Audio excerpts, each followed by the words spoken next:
Oakland, California. It was another classic Andre Iguodala moment in his reincarnation as the Golden State Warrior saw playoff sage before, during and after the dagger three-pointer he rattled in as the final seconds of Sunday's game ticked down. You couldn't miss the way Iguodala hesitated when he caught the ball even though he was all alone on the left wing. Or the way he got the shot to ring around the rim and drop even when recent form suggested he wouldn't. Or how he tried to say afterward that he had achieved nothing at all. I was happy for Sean, Iguodala said, referring to his teammate Sean Livingston, who passed him the ball without even looking in Iguodala's direction. He made the right play. Thought it. That, of course, is not it. The shot that sealed Game 2 of the NBA Finals, after Iguodala had missed 13 of his last 14 attempts from three-point range, is bound to go down as his biggest on the game's grandest stage, as long as Golden State wins the series against the Toronto Raptors. Or unless Iguodala tops it in the next week or so. In 8 seasons in Philadelphia, he made just one All-Star team and never led the 7-6 ERS to more than the 43 wins they managed in his rookie season, when he was an understudy to Allen Iverson. With Golden State, teammates expect Iguodala to nitpick like a coach on the practice floor and in film sessions, make every big play when the opportunity arises in the real games and insist in the aftermath that no one should be terribly impressed. Yet it turns out that, in year 6 for him in the Bay Area, there is at last something on the Iguodala copyright, some copyright that fills him with a, gasp, sense of pride. Win or lose the series, Iguodala's first book The Sixth Man, written with Carvale Wallace will be published June 25. Which means that you will soon be able to address the 3-time champion and defensive specialist as follows: Andre Iguodala, author. It sounds good, Iguodala said with a smile. It sounds good. Those who have followed the Warriors' story throughout their 5-year run of title contention might see Iguodala as an unlikely candidate to have produced the first book among the 38 players who have come through the team's doors in that period. Iguodala, after all, has been known to joust with members of the news media who pry too much and speaks often of his disdain for what he refers to as the machina season after season of the Warriors leading the league in scrutiny.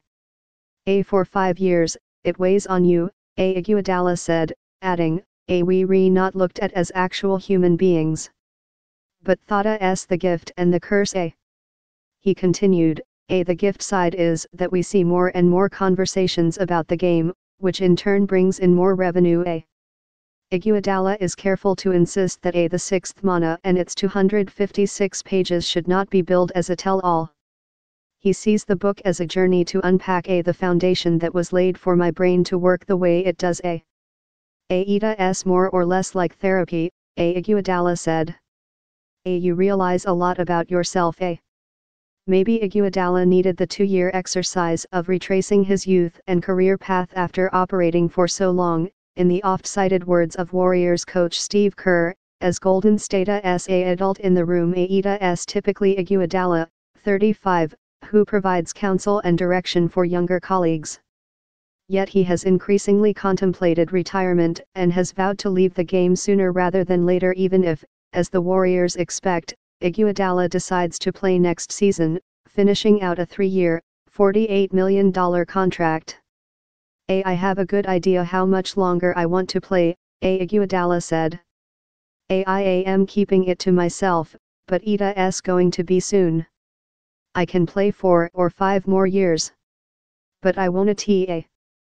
Thought's Andre.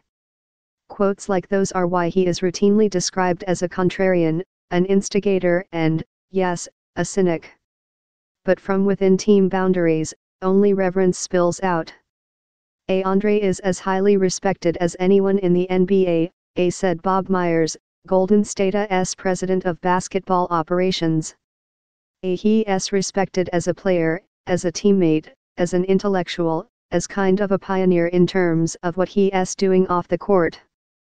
He is someone thought's always kind of searching, educating himself, and he is very socially aware. Myers was chosen by his peers as the NBA's Executive of the Year in 2017, after the Warriors signed Kevin Durant away from the Oklahoma City Thunder, but he won the same award in 2015 after this group won the first of its 3 championships over 4 seasons.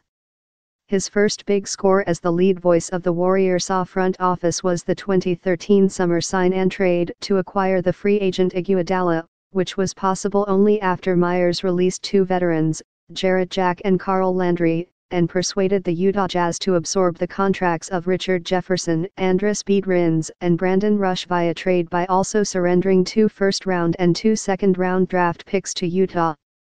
Iguodala was represented in those days by Rob Pelinka, now the Los Angeles Lakers general manager. Myers warned Iguodala and Pelinka repeatedly during negotiations that he feared Golden State would not be able to create the salary cap space for Iguodala's new contract.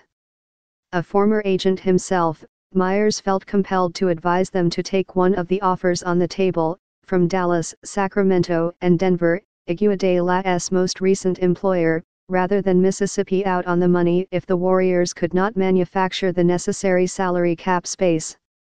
He chose us more than we chose him, Myers said of Iguodala. We obviously met with him and wanted him, but they hung in there with us.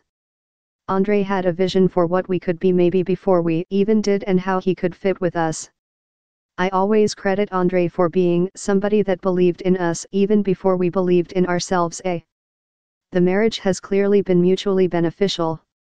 Iguodala had nothing close to a Mr. Clutch reputation when he arrived in Oakland, but his work as a defensive stopper against the game's biggest stars and his undeniable contributions to a budding dynasty seemed to inspire a robust debate during every NBA Finals about his case, even as a role player, for Hall of Fame enshrinement. Ita's a dramatic turn from his Philadelphia days, when Iguodala, as covered in the book, endured a most hated athlete in town status for falling short of true franchise player branding as Iversona's successor. Ita's interesting now because, when I go back to Philly, I am really embraced, Iguodala said. When I was there, it never really felt like home. It just shows how sports work. When you win, when you have success, everyone wants to be part of it. With the Warriors, Iguodala has also found a kindred spirit in Ron Adams, Golden State's seen it all, truth-telling assistant coach. The Warriors may be known for the joyful brand of basketball they have so often played under Kerr, but Iguodala and Adams, 71, share a favorite saying when it's time to get serious, forget fun. The word they use in place of forget, mind you, is an expletive that starts with the same letter. He's a serious guy, Adams said of Iguodala. He's fun off the court, but he's pretty old school, said Iguodala. I am a perfectionist but not within myself, within the team. I am never satisfied. We could win 8 games straight and we watching film and I'll say, we still ain't got it yet. In typical Iguodala fashion, he insists he has only looked at his 2015 Finals Most Valuable Player trophy 4 or 5 times and isn't totally sure where it is after a recent move. And he won't deny that he generally greets the outside world with a shield up, pessimistic outlook. But Iguodala may be softening some. In his early days under Kerr, who asked him to accept the 6th-man job for the good of the group, Iguodala routinely shot down any suggestion from reporters that he was a natural in that role. Now Ita's the title of his first book. Ita's kind of like the nickname Iggy, which I always hated, Iguodala said.